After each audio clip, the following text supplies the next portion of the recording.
Assalamu alaikum wa rahmatullahi wa barakatu. Barkanmu da sake kasancewa a wannan video. Wannan video yau ce rana ta uku a wannan challenge na saka.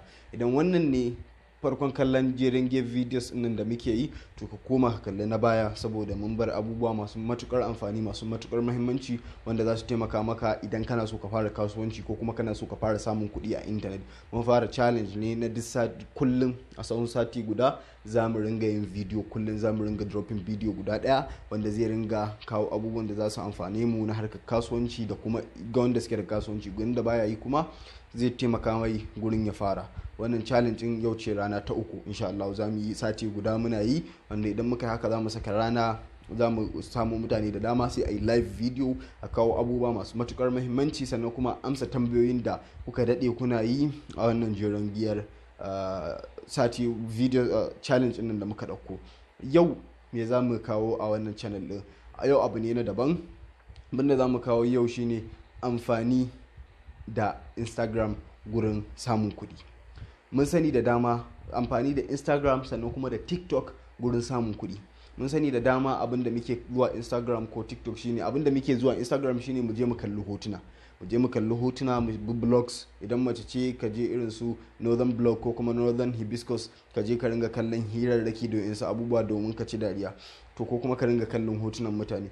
Idan kuma ka je TikTok, a kasar Hausa yanzu mun sani cewa TikTok application ne da wa'insu mutane bata gari suka bata TikTok, wanda idan ka zo ka ce ai kana ma TikTok sai a ringa kallon maka kamar wani mutum da baka san me kake ba. Kuma haka ne. Yanzu ko ni yanzu idan ka ce kana TikTok a lokacin sai irin gajin wani iri, a'a wannan mutum, to sai daga baya kuma da na fahimci cewa TikTok ba karamin application bane ba. TikTok application ne da mutum idan ya yi amfani da shi hanyar da ya dace, mutum zai iya achieving ko me yake so a rayuwa. Haka shi ma Instagram din. Abinda muke yi da TikTok kasar Hausa shine kawai rere da zage-zage da cin mutunci, wanda idan ka canja da haka ka ce za ka ringa yin abu masu mahimmanci, abu mai amfani, to wannan zai taimake ka sannan kuma ka samu kuɗi da shi, wanda mutane irinka a wasu nahiya ta duniya suna samu. Idan ka ce suna samun kuɗi, to ka rage wa abin daraja. Sun yi kuɗi da TikTok kuma kuɗin ba na wasa ba. Akwai wani mutum wanda zan so a ce ku je ku yi searching in shi ko Google ko na abu, Khaby Lame haka yake, ina ji in ban manta ba, Khaby haka yake. Ɗan Senegal ne, yake a Italy ne ko France. A cikin corona sai ya zo aka fara a cikin corona aka zo babu abin da zai yi, kamfanin da yake wa aiki suka kulle, yana zama a gida ba abin da yake yi, kawai sai yake yin irin videos yadda zai sauƙaƙa abu. Ga abin da kake yi a gida kake yin shi ta hanya mai wahala, to amma kuma gashi shi kuma sai sauƙaƙa maka ga yadda za ka yi shi a cikin minti sakanni 30, hanya mai sauƙi. Yanzu yana ɗaya daga cikin mutanen da suka fi kowa mabiya a TikTok. Sannan ba wannan ne abun ba, akwai kamfanoni kamar za ka ce Nike ko Adidas, waɗannan kamfanonin suna ba shi talla, ya zama influencer ko kuma ambassador na brand ɗinsu. Za su ringa biya shi kuɗi, manyan kuɗi a dollars, millions na dollars za su ringa biyan shi ya ringa tallata musu kayansu.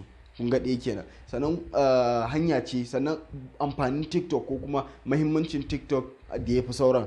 TikTok idan ka zo kana amfani da shi, yanzu idan kai video kai abu mai mahimmanci, ka zo ka dan kowa azantarwa kai, yanzu aka ga bidiyon ya tafi a waje ya isa mutane da dama, saboda algorithm ɗinsa abin da suke cewa yana ba da mutane dama ba kamar Facebook ba. Yanzu Facebook sai kai posting ka ga babu wanda ya gani, amma TikTok kana yi wanda baka following za su gani sosai. Na farko kenan dalilin da yasa za mu yi magana akan TikTok. Shi ma kuma Instagram application ne da yanzu akwai Reels da za ka je ka ringa kallon video, mutum sai ya shafa minti 30 awa guda yana kallon list bai gaji ba. Sannan kuma da kallon hotuna akwai interaction. Idan ina ganin post ɗin yau da kullum, ina ganin hotunanka, to hakan zai sa in ƙara yadda da kai, in ƙara ji kamar mun zama ɗaya, in ji daman kamar na san ka ba kamar Instagram muka haɗu ba. To wannan yarda da ake samu da kamar kulluwa ta jini ko kuma relationship da ake samu da mutane a Instagram shine yasa za mu kawo Instagram shi ma akai. To ya za a yi ka samu kuɗi da TikTok da Instagram? Shine hanya ta farko shine ka samu kaya ka ringa siyarwa da mutane. To wani zai ce ya za a yi na siyar da kaya? Gaskiya in ka je kana posting kaya babu wanda zai siya. posting kaya, ko za ka posting kaya 10,000 a Instagram babu mai siya. Ka zo kai posting videos na kaya guda ko nawa za ka yi, babu wanda zai siya a TikTok. Me dalili? Saboda ba su san ka ba, ba su yarda da kai ba, ba su san me yasa za su sai kayan ka ba. Ina da kuɗi, amma kuma misali ina da kuɗi sannan kuma ina so zan siya wani abu, to ni ma ina da misali a ce ina da matsala wadda nake fama da ita ni yanzu, to ni kaina ban san matsalar ba kuma ina da kuɗi. To wanda ya zo ya fara faɗa min matsala, ya ce kana jin abu kaza a jikinka, na ce kana jin abu kaza a jikinka, na ce kana jin abu kaza a jikinka, na ce sai ce to kaza kaza kaza ne yake damunka, sannan kuma ga cutar. Me zai hana in bashi kuɗi in dai ina da shi?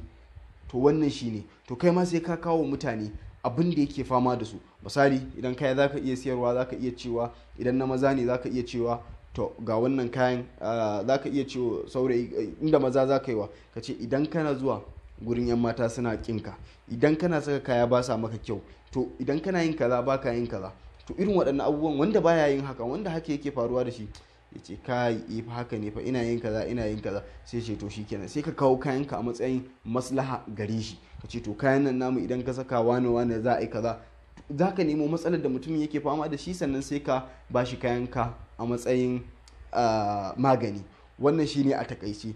A bidiyon mu na gaba, ko ba gobe ko jibi insha Allahu, za mu yi strategy, ma'ana za mu kawo hanya ɗaya bayan ɗaya yadda za ka zaɓi me za ka siyar a TikTok da Instagram, yadda za ka zaɓi hanyar da za ka nuna wa mutane matsaltsalin da suke damu su, hanyar da za ka yi promote, hanyar da za ka kai bidiyon kai ga mutane da dama, hanyar da mutane za su zama ba za ka gundure su ba. Saboda da ka fara musu posting da mutum an fara zancen kuɗi zan kashe, to ba ni ba kai. To amma kuma hanyar da za mu kawo yadda mutum ma shi zai so ka ya sai kayan naka insha Allah. Idan baka danna mana subscribe ba, ka danna mana subscribe, sannan kai liking bidiyon nan, kai commenting da abin da ka karu da shi, kuma kai sharing insha Allah.